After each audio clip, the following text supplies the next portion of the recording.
హైదరాబాద్ నాచారంలో దారుణం జరిగింది. బంగారం కోసం వృద్ధురాలి ప్రాణం తీశారు దుర్మార్గులు. నాచారం పిఎస్ పరిధిలో ఈ సంఘటన చోటు చేసుకుంది. సుజాత అనేటువంటి ఒక మహిళ, 65 ఏళ్ల మహిళ ఒంటరిగా ఉంటుంది. అయితే అదే ఇంట్లో ముగ్గురు అద్దెకుంటున్నారు.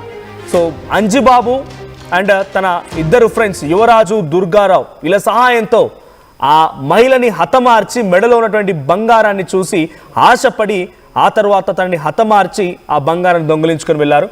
బంగారం కోసం ఇంటి ఓనర్నే హతమార్చారు. సుజాత మృతదేహాన్ని గోదావరిలో పడేశారు అంజుబాబు. పోలీసులు ఎదుట సీన్ బై సీన్ చెప్పారట.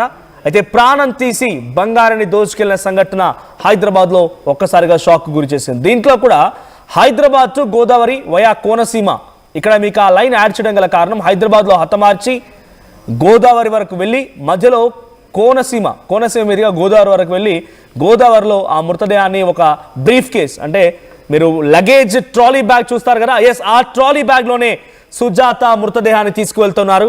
సో హతమార్చి బంగారం దొంగిలించుకొని ఆ తర్వాత ఆ ట్రాలీ బ్యాగ్లో సుజాత మృతదేహాన్ని పెట్టారు. 65 ఏళ్ళ ఆ మహిళని ఆ బ్యాగ్లోనే పెట్టేశారు. అక్కడి నుంచి తీసుకువెళ్ళి అదంతా కూడా ఇలా తీసుకెళ్లారు, మరి కార్లోనా బస్లోనా ట్రావెల్స్లోనా తెలియదు కానీ